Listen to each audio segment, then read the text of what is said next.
Hello students, today we will study about the Clinical Establishment Act 2010. So this is the act. So coming to the introduction of this act was enacted for prescribing the minimum standards of facilities and services provided by the clinical establishment. ये minimum standards जो clinical establishment, अलग type के clinic establishment होते हैं, जैसे कि एक clinic होता है run by a single doctor, एक इन पेशेंट वाला क्लिनिक होता है, और एक होता है कॉरपोरेट हॉस्पिटल्स, जो बड़े बड़े हॉस्पिटल्स होते हैं। तो ये हर किसी के लिए एक मिनिमम स्टैंडर्ड प्रेस्क्राइब करता है। ओके, फर्स्ट 2012 में ये 4 स्टेट्स अरुणाचल प्रदेश, हिमाचल प्रदेश, मिज़ोरम एंड सिक्किम में ये एक्ट आया था। और this act is applicable for all kind of clinical establishments, not just any particular kind of, for example allopathy और Ayurvedic. it is for all kind of clinical establishment, whether it is therapeutic or it is diagnostic. One exception is there, that clinics run by armed forces does not have यहाँ पे जो arm force द्वारा clinic run होता है उस पे ये act applicable नहीं होता है। व्हाट आर द ऑब्जेक्टिव्स, क्या क्या ऑब्जेक्टिव्स हैं? एक डाटाबेस बनाना जो क्लिनिक्स को, एस्टेब्लिशमेंट को ऑथराइज़ करेगा टू वर्क, एंड उससे क्या होगा कि हमारी क्वैकरी, जो झोला छाप हैं, वो कम होंगे या एलिमिनेट होंगे, and it will help in improving the quality of public health quality. Standard maintain होगा, minimum standard for clinical establishment. और तीसरा ऑब्जेक्टिव है, whatever statistics we gain through this act, means infrastructure से related हो, आपका बहुत सारी hygiene से रिलेटेड हो, या फिर follows of rules and regulation से रिलेटेड हो, है ना। तो ये स्टैटिस्टिक्स प्रोवाइड करेगा which will help in better planning and policy formulations. Features, what are the various features? There are procedures, ये हमको कैसे क्लिनिक को रजिस्टर करवाना होता है। ओके, एक रजिस्ट्रेशन के लिए प्रोसीजर बताता है। What are rules has to be followed by the clinics, ये बताता है। और अगर कोई रूल्स फॉलो नहीं करता है तो उसको पेनल्टीज़ क्या होगी फॉर वायलेशन, ये सब बताता है। Clinical establishment act aims to register and regulate clinical establishment based on minimum standards in order to improve the quality of public health care। ये हम ऑलरेडी डिस्कस कर चुके हैं। Registration is mandatory. Okay, is mandatory, कोई option नहीं है mandatory के लिए। कुछ points related to registration we will see in the subsequent slides. Let us go to the next slide. Okay, so act बना है तो मॉनिटरिंग बॉडी भी बनेगी। तो national council for clinical establishment जो है will be a monitoring body. कौन सी होगी? National council for clinical establishments. Okay, so national council for medical establishment में कौन कौन से लोग रहेंगे?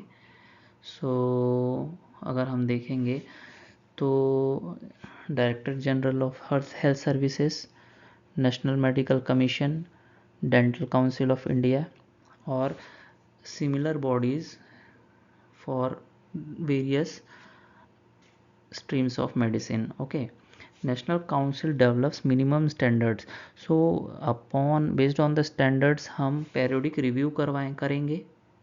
periodic review होता है to assess the level of implementation of this act। कोई particular clinic या ये उसको मेंटेन तो नहीं कर, इम्प्लीमेंटेशन में कर तो रहा है कि नहीं, ये देखने के लिए हम काउंसिल का काम होता है। Similarly every state and union territories should have state or union territory councils. So state level monitoring will be done by district registering authority। अब डिस्ट्रिक्ट रजिस्ट्रेशन अथॉरिटी के पार्ट कौन कौन होते हैं? सो अगर हम उसको ध्यान से देखेंगे तो district collector, okay, then district health officer जो हमारे CMHO होते हैं, chief medical health officer, and there 3 representatives. 3 representatives can be from anyone जो कलेक्टर अपॉइंट कर सकता है, ये डिस्ट्रिक्ट कलेक्टर के अंदर आता है, okay. So 2 types of registration. कभी भी एक क्लिनिक आपको या क्लिनिकल एस्टेब्लिशमेंट आपको खोलना है तो सबसे पहले आपको एप्लीकेशन देना होता है ना, for provisional registration. Most of the time this office is under the chief medical health officer and chairperson is the collector, but provisional registration mostly given by CMO या CMHO या CDHO, whatever it is called in particular state. Provisional registration लेना होता है, and under this act within 10 days one has to be given provisional registration. This provisional registration is valid up to 1 year. Okay, how much time validity? Last day of the year. The provisional registration will be valid to the last day of year, okay, and will be given within 10 days of application. And second thing is permanent registration. After completion of 1 year, the validity will be mentioned in that provisional registration certificate. So after provisional registration, one has to apply for permanent registration. This permanent registration one has to follow, एक particular standard कोई clinic या hospital follow करता है तब उसको permanent registration दिया जाता है। ये परमानेंट रजिस्ट्रेशन 5 इयर्स के लिए वैलिड होता है और इसको आपको फिर से रिन्यू कराना होता है, ओके।